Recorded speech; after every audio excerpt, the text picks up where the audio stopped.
দেখো, ছোট্ট একটা জীবন, তুমি হেলায় খেলায় এটাকে নষ্ট করো না। তোমার এই জীবনে অনেক কিছু করার সুযোগ আছে। তোমার এই জীবনে অনেক দূরে যাওয়ার সুযোগ আছে। বিশ্বাস করো, ভালোবাসা ঠিক ততক্ষণ টিকে থাকে যতক্ষণ এই ভালোবাসায় হারানোর ভয় থাকে। যখন মনে হয় যে আমি যদি তার সাথে সময় না দিই, আমার এই ভালোবাসায় বিচ্ছেদ চলে আসবে, ঠিক ততক্ষণ এই ভালোবাসাটা স্পন্দন ঠিক থাকে।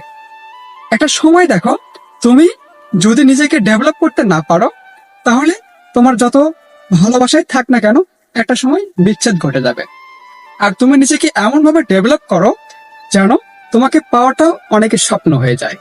তোমাকে পাওয়াটা যেন অনেকের স্বপ্ন হয়ে যায়। আর এইটা করার জন্য তোমাকে এখন কি করতে হবে? প্রচুর চেষ্টা করতে হবে, কাজ করতে হবে, তোমার লক্ষ্যে পৌঁছতে হবে, তোমার স্বপ্ন পূরণ করতে হবে। তোমার স্বপ্ন পূরণ করা মানেই তুমি দুনিয়া জয় করেছ। তোমার সুন্দর একটা সফলতা শুভকামনা রইল।